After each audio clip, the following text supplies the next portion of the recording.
자, 16번 계획 재량. 옳지 않은 것은? 자, 이 계획 재량이랑 비교되는 게 일반적인 통상적인 재량행위죠. 얘랑 비교됩니다. 계획 재량이. 그때 누가 재량의 폭이 더 넓다 그래요? 이게 더 광범위한 재량입니다. 광범위하다. 광범위하다. 뭐보다? 일반적인 재량보다 계획에 있어서 인정되는 재량이 더 크다. 이렇게 생각을 해주시면 되겠고요. 특히 이게 광범위하다고 해서 뭐는 아니야? 무제한적인 것은 아니죠. 행정청이 계획을 세울 때 광범위하다고 해서 지 맘대로 다 할 수 있는 건 아닙니다. 맞습니까? 어느 정도 한계가 있어요. 한계가 있습니다. 그러면 이 한계가 뭔데? 어느 한계 안에서 해야 되는 건데 이 한계가 바로 뭡니까? 형량 명령 이론이죠. 형량 명령 이론. 여기에 따라 공익과 공익, 사익과 사익, 공익과 사익 간에 전부 다 어떻게 해야 돼? 비교 형량해야 되죠. 비교 형량. 열심히 비교 형량해서 계획을 짜라 이 얘기예요. 그런데 만약에 여기에 문제가 생겼다. 이걸 위반했다. 이걸 위반하게 되면 뭐가 발생합니까? 바로 형량하자가 되는 거죠. 형량하자는 요 형량명령 이론을 제대로 따르지 않았을 때. 따라서 형량의 하자가 있게 되면 요 계획이 어떻게 되는 겁니까? 위법하게 되는 것이죠. 위법하게 되는 거예요. 그때 이 형량하자의 유형이 첫 번째 뭡니까? 형량혜택. 형량을 아예 안 한 거죠. 그 다음 두 번째, 형량흠결이죠. 고려해야 할 사항을 빠뜨린 걸 우리가 형량흠결이라고 얘기합니다. 그 다음에 마지막 세 번째가 뭡니까? 형량을 하긴 했는데 잘못했어요. 이걸 우리가 뭐라 그래요? 오형량이라고 하죠. 오형량. 요게 형량하자의 세 가지 유형이 된다. 요 형량하자에. 됐습니까? 그래서 이러한 흐름을 알고 계시면 이제 문제 푸는데 전혀 지장이 없겠죠. 자, 문제를 풀어볼게요. 자, 통상적인 재량행위와 그 다음에 계획 재량은 양적인 점에서 차이가 있을 뿐, 자, 양적으로 이게 좀 더 크잖아. 이게 좀 더 커요. 하지만 질적인 부분에서 차이가 없다는 견해. 이 얘기는 무슨 견해야? 재량행위나 계획 재량이나 그게 그거지. 거의 똑같지. 이렇게 얘기하는 견해입니다. 그러면 계획 재량을 어떻게 표현하겠어요? 얘랑 똑같은 걸로 표현하겠죠. 그러면 이렇게 얘기합니다. 형량명령이 계획 재량의 특유한 하자 이론이 아니라 이라기보다는 비례의 원칙, 이게 공익과 사익 비교 경량하는 거 아니야? 얘를 계획 재량에 적용한 것이라고 한다. 맞죠? 특유한 게 아니라 비례 원칙을 계획 재량에 적용한 것이다. 맞는 지문이 되겠습니다. 말이 좀 어려워요. 그다음에 두 번째, 행정 주체는 그 계획에 관련된 자들의 이익을 공익과 사익 사이에는 물론이고 공익 상호 간, 사익 상호 간에도 정당하게 비교 교량해야 한다는 제안을 받습니다. 이게 뭡니까? 형량 명령 이론 아니겠습니까? 됐습니까? 그다음 요게 정답이죠. 3번. 행정주체가 행정계획을 입안 결정함에 있어서 이익 형량의 고려 대상에서 마땅히 포함시켜야 할 사항을 누락한 경우. 이게 뭡니까? 형량 흠결이죠. 아까 번호로 쓰면 이제 2번이죠. 2번. 두 번째 썼던 거. 그 다음에 이익 형량을 전혀 행사하지 않았다. 이게 뭡니까? 아까 말했던 1번. 형량 혜택이죠. 이러한 사정이 없다면 그 행정계획 결정은 형량의 하자가 있다고 보기 어렵다. 틀린 지문이죠. 왜? 다시 봅시다. 아까 형량하자의 유형 몇 가지였어요? 하나, 둘, 세 가지였습니다. 그 중에 아까 요 두 가지만 들이대고 있어. 그래서 얘네만 아니면 아무 문제 없다 이 얘기야. 아니지. 3번도 문제 될 수 있잖아. 그래서 형량하자의 유형이 세 가지니까 이 문제는 틀린 지문이 되겠습니다. 그래서 조금 지저분한 것 같아요. 이런 식으로 문제 물어보는 건. 그 다음에 네 번째, 계획과 관련해서 이익 형량을 했는데 정당성과 객관성이 결여됐다. 이게 아까 얘기했던 뭡니까? 오형량이잖아. 오형량. 여기서 이제 힌트를 주죠. 이게 뭔가 빠졌네 하나가. 자, 그 경우 행정계획 결정은 형량에 하자가 있어서 위법하게 되죠. 맞는 지문이 되겠습니다. 그다음에 17번 행정조사기본법이고요. 자, 틀린 거 올라봅시다. 자, 행정조사는 조사 목적을 달성하는 데 필요한 최소한의 범위 안에서 실시되어야 하며 다른 목적을 위해서 조사권을 남용하면 안 될 겁니다. 그 다음에 이제 중복조사하면 안 되죠. 사람 피가 마르잖아. 조사를. 예를 들어서 세무조사를 중복해서 조사한다고 해봐요. 여러분들 피가 마르죠. 그러니까 어떻게 해야 돼? 유사하거나 동일한 사안에 대해서는 공동조사를 함으로써 행정조사가 중복되지 않도록 해야 됩니다. 맞는 지문이고요. 그 다음에 행정조사는 법령의 위반에 대한 처벌에 중점을 둔다. 벌써 틀렸죠? 우리 행정조사기본법에는 뭐라고 되어 있습니까? 법령을 준수하는 데 초점을 두라고, 준수를 유도하는 데 초점을 두라고 조문이 규정되어 있어요. 그래서 틀린 지문입니다. 정답은 3번. 네 번째, 행정기관은 조사를 통해서 알게 된 정보를 어떻게 함부로 누설하면 안 되겠죠? 그래서 이러한 특별한 사유가 있는 경우를 제외하고는 원래의 조사 목적 외의 용도로 이용하거나 타인에게 제공하면 안 됩니다. 왜? 누설하면 안 되니까. 맞는 지문이 되겠습니다. 18번 행정규칙. 이것도 이론적인 어떤 지엽적인 이론을 물어봐갖고 나름대로 되게 어려운 문제지 않나 라고 생각이 됩니다. 1번은 쉬워요. 행정규칙인 고시가 법령의 수권에 의해서 그 법령을 보충합니다. 그럼 어떻게 되는 거야? 만약에 법령이 있으면 법령이 얘를 다 채우기가 힘드니까, 왜냐면 여기가 기술적이고 되게 전문적이야. 얘가 다 채우기가 어려우니까 이거를 누구에다 위임을 해요? 고시에다가. 요 고시. 고시에다가 이제 위임을 하는 거예요. 위임을 하면 고시가 이제 요거를 채워가지고 여기다 담아요. 그럼 어떻게 됩니까? 이 고시는 상위 법령과 결합하는 한도 내에서 법령의 일부분, 즉 대외적 구성력이 있는 법규 명령이 되는 겁니다. 그래서 이러한 경우에는 법령 보충 고시로서 근거 법령 규정과 결합해서 대외적으로 구성력 있는 법규 명령으로서 효력을 갖는다. 너무 민출이죠? 그 다음에 행정규칙은 규칙을 제정한 행정기관에 대해서는 대내적으로 법적 구성력을 갖지 않는다. 아, 이거 되게 어려운 지문이에요. 일단 이런 문제 나오면 세모 치세요. 세모 치세요. 근데 실제로 여기에 대해서 언급하신 분이 딱 한 분밖에 없어요. 그 행정법 교수님 중에서 이제 박균성 교수님이라는 분이 있는데 그분 기본서 교과서에는 요게 딱 한 줄 들어가 있어요. 행정규칙과 관련된 파트에서. 다른 교수님 같은 경우는 이 부분에 대해서 자세하게 언급하지도 않습니다. 그러니까 이 군무원 시험이 어떻다는 얘기야? 교수님들 교재 다 싸그리 뒤져가면서 이론적으로 지엽적인 부분이 있으면 그거 발굴해갖고 지금 출제하고 있다는 얘기야. 하지만 여러분들이 이걸 몰라도 정답은 찾을 수 있어요. 왜냐면 3번이 정답인데 3번이 너무너무 빈출이고요. 거기다가 제가 무지하게 강조까지 드렸던 부분이에요. 명확하게 숙지하고 암기하라고. 자, 그러면 2번을 하기 전에 3번부터 먼저 해볼게요. 사실상의 준비행위 내지 사전 안내로 볼 수 있는 국립대학 대학 입학 주요 요강입니다. 입시 요강이죠. 이거 입시 요강. 여기 이제 서울대학교 94학년도 입시 요강이었어요. 요게. 요 결론부터 말씀드릴게요. 자, 얘는 행정처분성이 부정됩니다. 그래서 행정소송 제기 못해요. 대신 앞으로 법령에 의해서 실시될 것이 틀림없이 예상돼서 사실상 현재 단계에서 법적인 구성력이 있다라고 봐야 되기 때문에 예외적으로 얘는 기본권 침해 가능성을 전제로 헌법소원의 대상이라고 얘기를 했습니다. 헌법소원. 교재 다시 한번 꼭 찾아보세요. 헌법소원의 대상이 된다. 네, 뭐 물어봤어요? 항고소송에 해당되냐고 요거 물어봤어요. 아니죠. 처분이 아니죠. 처분성 부정된다라고 얘기를 했잖아요. 그래서 정답은 3번이 됩니다. 이건 너무 자주 출제된 거니까요. 자세하게 설명도 드리지 않을 겁니다. 자, 4번 볼게요. 일반적인 행정처분 절차를 정하는 요 행정규칙입니다. 얘는 뭐만 있어? 대내적 구성력만 있고 대외적 구성력이 없죠. 맞는 지문이죠. 대외적 구성력이 없다. 자, 이제 문제되는 건 딱 하나입니다. 답은 찾았어요. 이제 요거 하나 가볼게요. 자, 색깔을 바꿔서 해볼게. 자, 행정규칙을 물어봤어요. 자, 얘는 규칙을 제정한 행정기관. 여기에 대해서는, 얘한테 대해서는 대내적으로 법적 구성력을 갖지 않는다. 아마 여기서 낚이신 분들 되게 많을 거예요. 자, 얘는 맞는 지문이에요.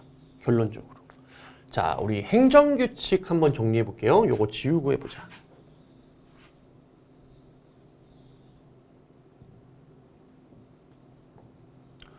행정규칙을 우리가 다른 말로 뭐라고 얘기하냐면요. 행정명령 요렇게도 얘기합니다. 행정명령.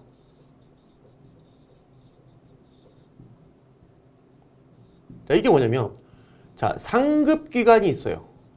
상급관청이 있고요. 그 다음에 하급관청이 있어요. 이때 상급관청이 하급관청에 대해서 일반적, 추상적 형식으로 내리는 명령. 뭐라고? 일반적, 추상적 형식의 즉 명령. 그러니까 명령을 어떻게 하는 거야? 불특정 다수인, 하급 관청에 있는 불특정 다수인을 상대로 이렇게 명령을 내리는 거예요. 특정인에게 내리는 게 아니라. 요거를 우리가 뭐라고 한다고요? 행정규칙이라고 합니다. 자, 그렇다면 이거는 왜 제정이 된 거예요? 상급 관청이 이제 제정권자죠. 제정. 얘가 제정해서 누구를 구속하고 싶은 거예요? 요 하급 관청을 구속하는 거예요. 명령을 통해서. 자, 그렇다면 대내적 구속력이 있다는 얘기는 누구를 구속한다는 얘기야? 하급 관청을 구속한다는 얘기예요. 하지만 이를 제정한 상급 관청은 자신이 만든 행정규칙에 구속된다 안 된다? 구속되지 않습니다. 이게 바로 대내적 구속력이에요. 다시 얘기하면 제정권자에 대해서는 대내적으로 법적 구속력을 갖지 않는다라는 이 지문은 맞는 지문인데 문제는 너무 지엽적인 이론이에요. 이거를 몰랐다 하더라도 여러분들 3번을 찾아내야 되는데 내 생각에 이제 2번에서 낚였냐 안 낚였느냐 요게 이제 3번까지 갔느냐 안 갔느냐 요게 이제 관건이 될 것 같습니다. 어쨌든 어려운 문제임에는 틀림이 없어요. 자, 그 다음에 이제 19번이 유일한 강론 문제예요. 강론 문제인데 문제는 약간의 오류 의심 또는 오류 가능성 요것도 조금 있는 것 같아요. 이게 지금 무슨 문제냐면 공익사업을 위한 토지 취득 및 보상에 관한 법률에 따른 환매권 규정, 환매권 여기에 대한 헌법재판소 결정을 물어보는 문제였어요. 그러니까 환매권이라는 게 이제 이런 거예요. 공익사업을 하게 되면 내가 특별희생을 위해서 내 땅을 내주는 거잖아요. 그죠? 공익을 위해서. 그게 이제 대표적인 협의취득이라든지 수용 아닙니까? 그러면 수용이라는 게 이제 강제적으로 내 땅 가져가는 거란 말이야. 근데 만약에 내가 이 땅에 애착을 갖고 있어요. 언젠가는 다시 돌려받고 싶어. 그러면 나중에 이러한 공익사업 목적들이 다 달성이 됐을 때 다시 내가 돌려받을 수도 있어야 될 거 아닙니까? 그게 바로 환매권이야.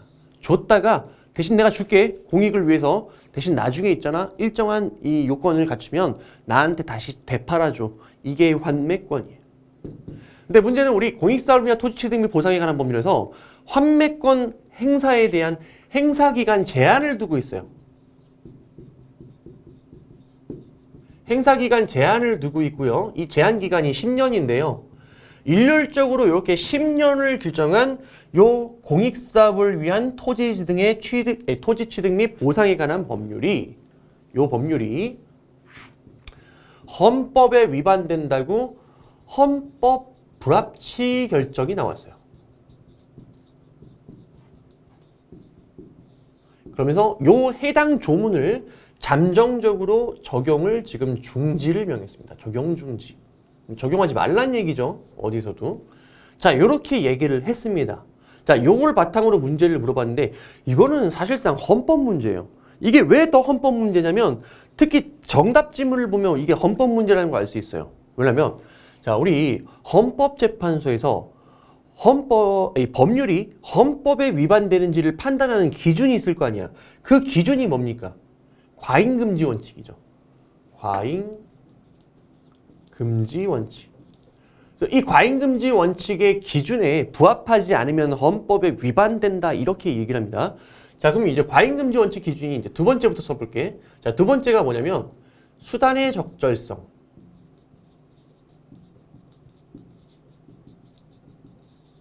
세 번째가 뭐니까 피해의 최소성.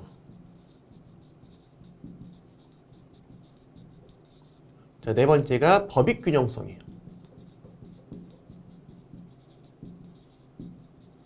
근데 여러분 내가 지금 세 개 써드리는 거 이게 바로 뭡니까 여러분들? 우리 행정법에서 말하는 요 세 가지가 바로 비례의 원칙 아닙니까? 비례의 원칙. 비례의 원칙. 이게 비례 원칙이고요. 우리 헌법재판소는 법률의 헌법 위반 여부를 심사하는 기준인 과잉금지 원칙에서 이러한 비례 원칙에 하나를 더 추가해서 판단합니다. 그게 뭐예요? 입법 목적의 정당성. 요거를 하나 더 추가해서 판단을 합니다. 그럼 일단 뭐부터 보겠다는 얘기야? 입법 목적 자체가 정당한지를 보는 게 이 위헌 심사 기준이 된다는 얘기예요. 근데 여기 이제 2번부터 한번 풀어볼게요. 환매권 발생 기간을 제한하고 있어. 얘는 사업 시행자의 지위나 이해관계자들의 토지 이용에 관한 법률 관계 안정, 토지의 사회 경제적 이용 효율 제고, 이 사회 일반에 돌아가야 할 개발 이익의 이 원소유자에게 귀속되는 불합리 이런 것들을 방지하기 위한 것이라 하더라도 이게 이제 목적입니다. 이 입법 목적. 왜 행사기간 제한을 두고 있는지 이 목적을 설치하고 있어요. 그래서 이러한 목적이 있다 하더라도 그 입법 목적은, 법을 만든 목적은 정당하다고 할 수 없다. 이렇게 얘기를 하고 있는데, 이게 틀렸어요. 만약에 혹시라도 이 판례를 봤던 사람이면 당연히 이거 틀렸을 거예요. 오히려 더 틀렸을 거예요, 아마. 어렵죠. 이게 왜 그러냐면 얘는 통과를 했어요. 입법 목적의 정당성에는 아무 문제 없다 그랬어요. 입법 목적은 정당해. 근데 뭐에 위반되냐면 피해의 최소성 내지 법익 균형성, 즉 이 환매권을 행사하려는 사람의 기본권을, 즉 재산권을 과도하게 제한하고 있다. 다른 수단을 선택해라. 이러한 취지로 헌법에 위반된다라는 헌법 불합치 결정을 했던 거예요. 하지만 목적은 정당하다고 얘기를 했습니다. 이걸 어떻게 하냐 이 얘기지. 근데 사실상 있잖아요. 원래 헌법적인 좀 센스가 있는 분들은 아마 찍어서 맞췄을 수도 있을 거예요. 왜냐면 입법 목적의 정당성이 부정되는 사례는요, 역사적으로 손에 꼽혀요. 진짜 대부분은 이거는 다 통과해요. 목적의 정당성. 그래서 심지어 이제 목적의 정당성 위배된 게 아마 제가 공부할 당시에도 판례가 한 3-4개밖에 없었거든요. 수많은 헌법재판소 판례 중에서 뭐 대표적으로 뭐 동성동본 혼인을 금지한다든지, 또는 혼인빙자간음죄 아시죠? 혼인빙자간음죄가 이제 헌법재판소에서 이제 위헌 결정 났는데, 그것도 입법 목적 자체가 헌법이 위반된다라고 얘기를 했었습니다. 그래서 아주 특이 케이스였어요. 특이 케이스. 요거 같은 경우도 설마 입법 목적의 정당성이 부정되지는 않겠지 하고 정답을 2번을 찍었을 수도 있는데, 그게 사실상 우리 공무원 수험생이 가능하겠냐 이 얘기죠. 일반적인 구급 수험생이 불가능하겠죠. 그래서 이런 문제들은 여러분들이 틀려도 상관이 없습니다. 근데 문제는 요거다. 요 발생기간 제한한 규정, 요게 이제 헌법 불합치 결정이 나면서 적용 중지를 명했단 말이에요. 근데 1번 문제가 좀 애매해요. 이게 지금 적용 중지된 해당 법령이에요. 요거예요. 이게 이제 공토법상 이제 91조 1항인가요? 공토법 91조 1항인가? 자, 토지의 협의취득일 또는 수용일 개시일부터 10년 이내에 해당 사업의 폐지, 변경, 그 밖의 사유로 취득한 토지의 전부 또는 일부가 필요하게 얻게 된 경우 취득일 또는 당시의 소유자 또는 그 포괄 승계인은 환매권을 행사할 수 있다. 그래서 이게 애매한 거죠. 지금 헌법불합치 적용 중지된 조문을 그러다가 이게 지금 맞는 질문이라고 출제를 했기 때문에 조금은 이제 물음표가 뜰 수 있을 것 같아요. 근데 이제 확실하게 말씀을 드리지는 못할 것 같아요. 왜냐면 출제 의도 자체는 너무 명확하기 때문에. 그래서 이거를 좀 애매하게 저도 한번 한번 고민을 더 해봐야 될 것 같다라는 생각이 듭니다. 어쨌든 법조문 맞는 지문이 되겠습니다. 그다음에 3번. 환매권 발생 기간을 10년을 예외 없이 유지하게 되면 토지 수용 등의 원인이 된 공익사업의 폐지 등으로 공공필요가 소멸했는데도 단지 10년이 경과했다는 요 사정만 가지고 환매권이 배제되는 결과가 초래된다. 그러니까 우리 헌법재판소가 뭐라고 그랬어요? 헌법 불합치 결정을 내렸죠. 그다음에 4번째. 법률 91조의 위헌성은 환매권 발생 기간을 제한한 것 자체에 있다기보다는 그 기간을 10년 이내로 제한한 것에 있다. 맞습니다. 그래서 이 사건 법률령의 위헌성을 제거하는 다양한 방안이 있을 수 있고 이는 입법 제량 영역에 속한다. 입법자가 법을 고쳐서 10년 동안 이 발생 기간을 제한하는, 즉 행사 기간을 제한하는 이러한 어떤 수단을 선택하지 말고 다른 수단을 선택해라. 이렇게 판시했던 사안이에요. 그래서 맞는 지문이 되겠습니다. 자, 그다음에 20번 갈게요. 얘도 나름대로 만만치 않은 문제였어요. 국가배상법.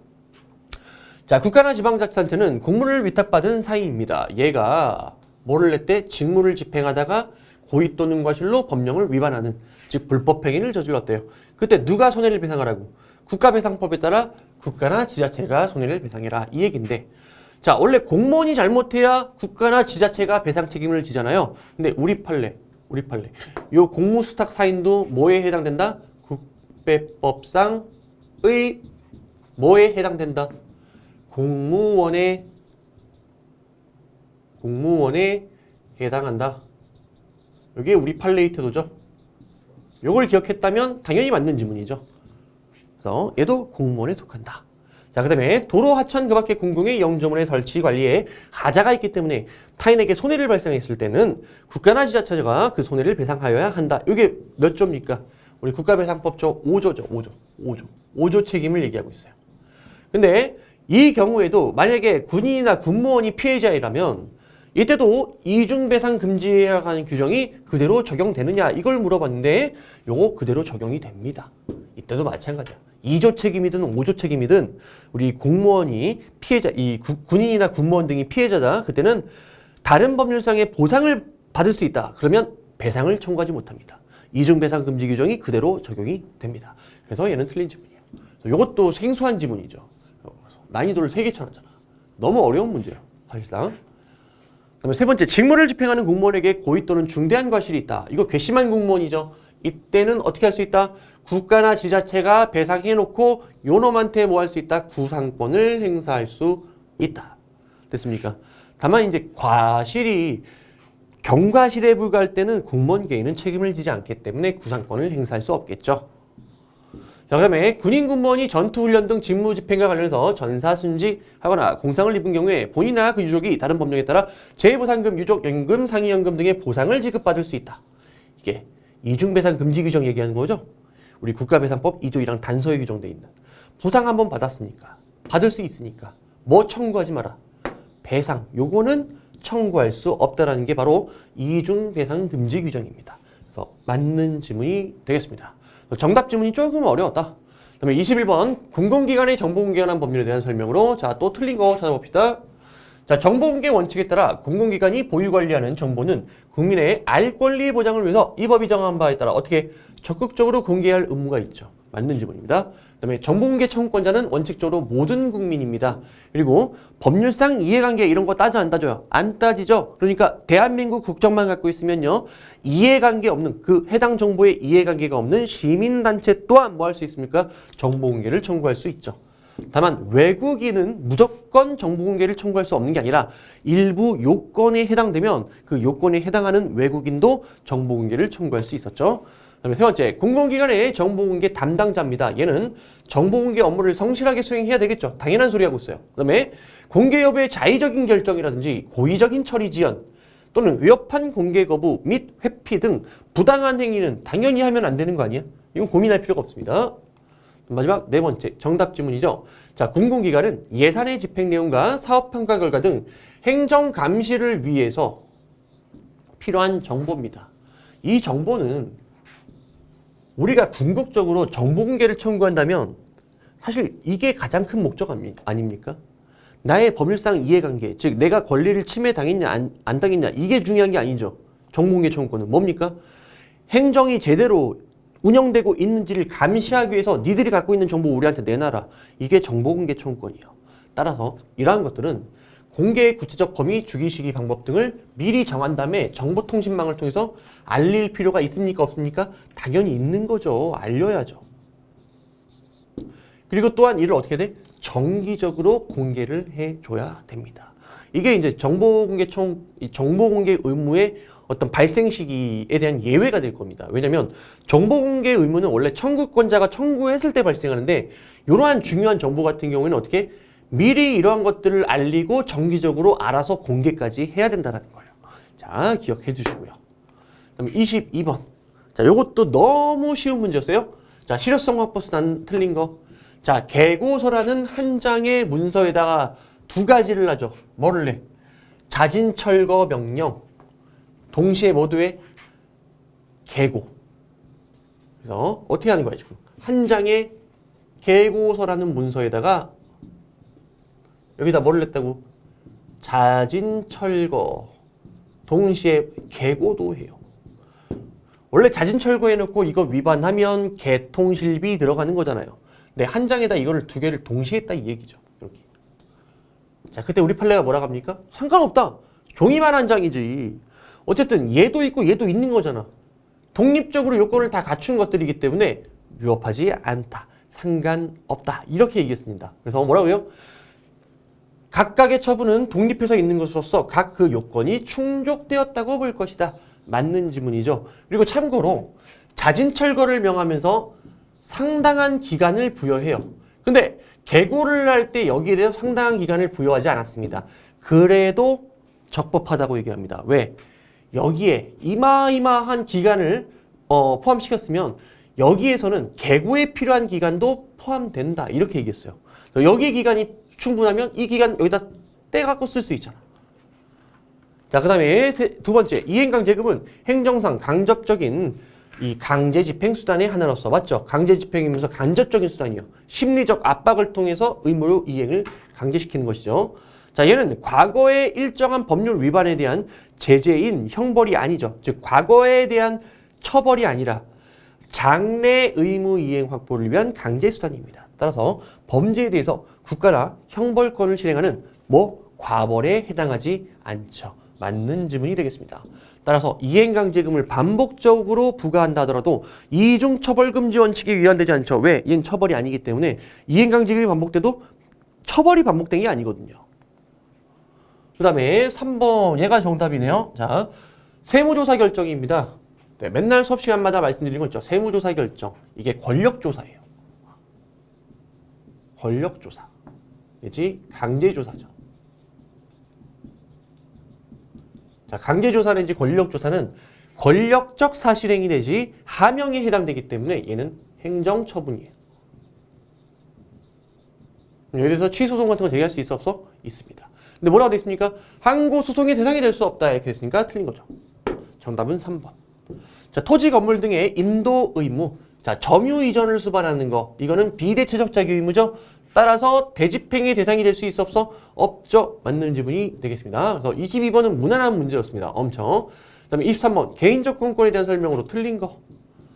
자, 한의사가 나와 있고요. 이들이 가는 한약 조제권이 있습니다. 자, 근데 한약 조제 시험을 통해서 약사한테도 이 한약을 조제할 수 있는 권리를 인정해주고 있습니다. 그럼 이거 무슨 관계예요? 경업관계죠. 경업관계에서 얘가 이제 기존업자가 되고요. 얘가 이제 신규업자가 돼요. 얘는 뭐를 통해서 신규업자가 된 거야? 한약 조제권을 얘한테 준 거잖아. 행정청이.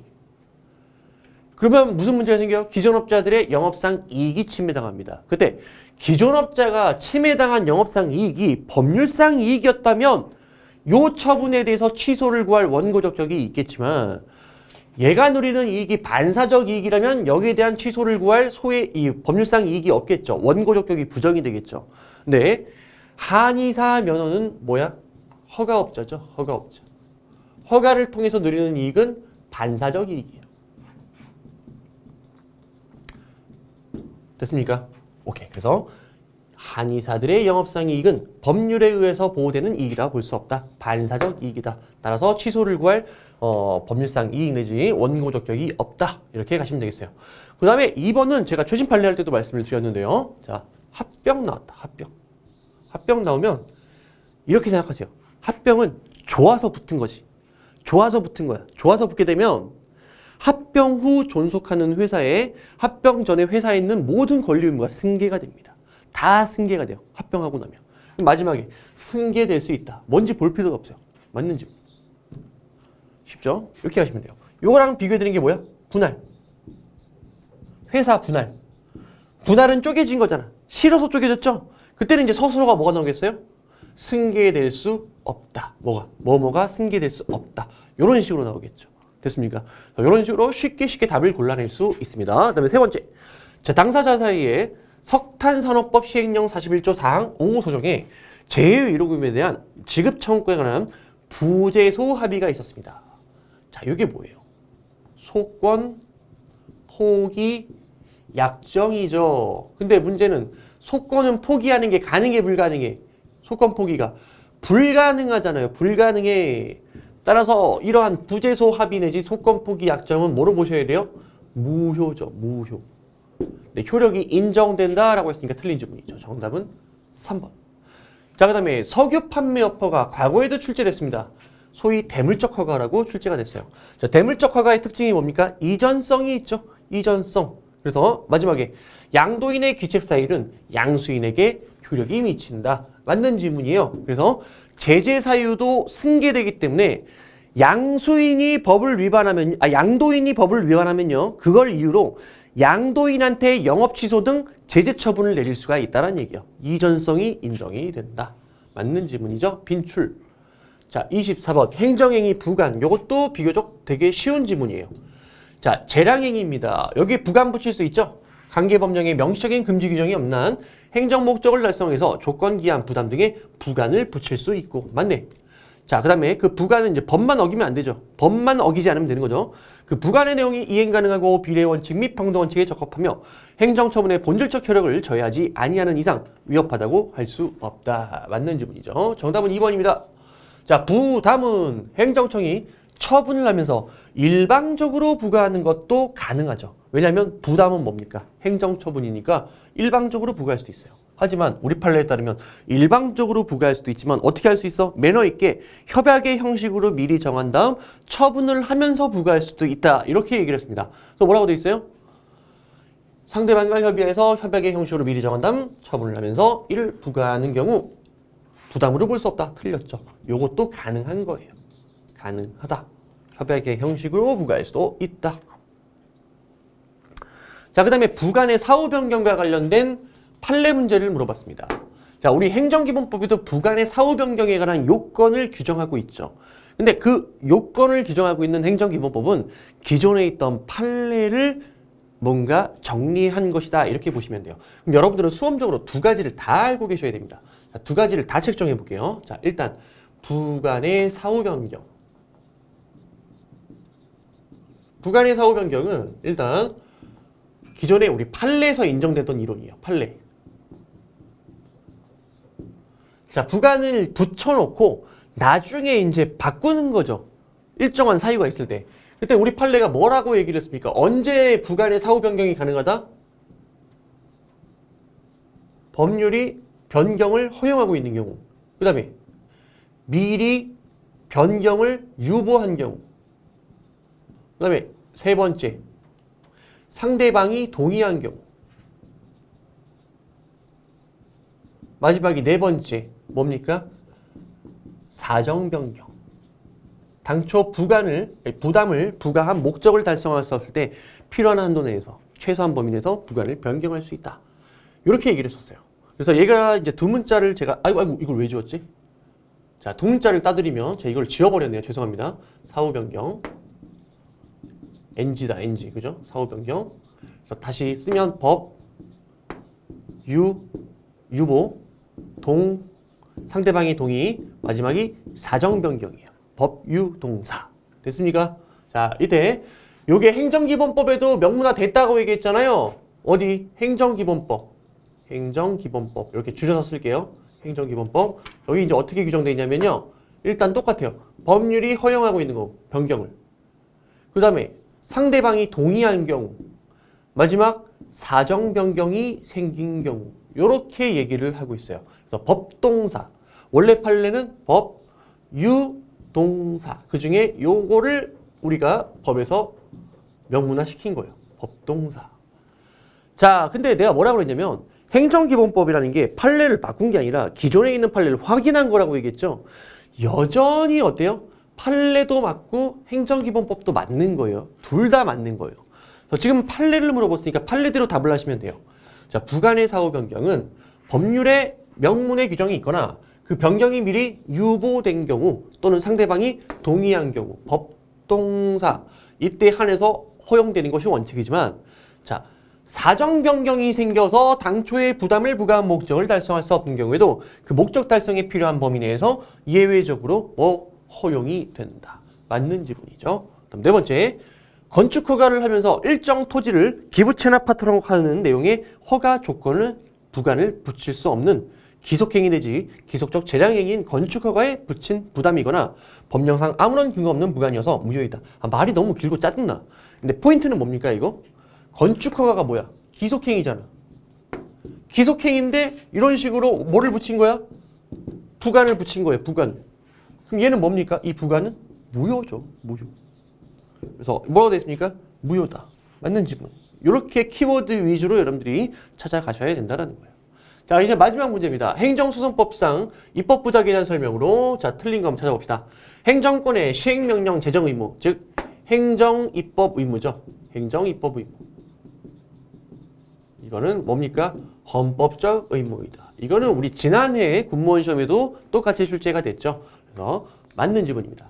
자, 시행명령을 제정해야 함에도 불구하고 제정을 거부합니다. 이게 이제 입법부작이죠. 행정입법부작이. 자, 이거는 법치행정 원리에 반하는 것이다. 왜? 헌법적 의무를 이행하지 않았기 때문이죠. 그 다음에 세 번째, 시행명령을 제정 또는 개정은 했는데 그것이 불충분 또는 불완전해요. 하긴 했단 얘기지. 근데 불충분하대. 자, 이걸 우리가 뭐라고 합니까? 부진정 입법 부작위라고 얘기하죠. 부진정 입법 부작위는 우리 행정입법 부작위라고 할 때 이 행정입법 부작위 이게 아닙니다. 얘랑 얘는 완전 달라요. 행정입법 부작위는 뭐야? 아예 안 만든 거예요. 제정을 아예 안 한 거야. 의무가 있음에도 불구하고 이행하지 않은 거. 부진정 입법 부작위는 뭐예요? 만들긴 만들었는데 불충분하게 잘못 만든 거. 완전히 다르다. 그래서 맞는 지문이에요. 자, 그 다음에 행정입법 부작위입니다. 여기에 대해서는 부작위 위법 확인 소송의 대상이 된다. 틀렸죠. 제 기본서에도 요 문제가 요 지문이 진짜 한 20개 출제돼 있나? 20개 반복돼 있을 거야 아마. 이거 틀렸으면 지금 문제 있는 거예요. 내가 너무너무 강조했던 거죠. 4번은 틀렸죠. 자, 행정입법 부작위라는 건 추상적인 법령을 제정하지 않은 거예요.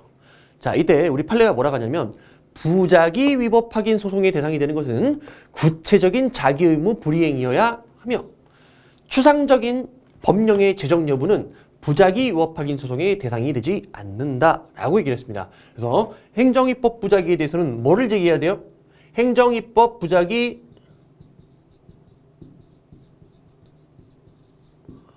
헌법 소원을 얘기하는 거예요. 헌법 소원.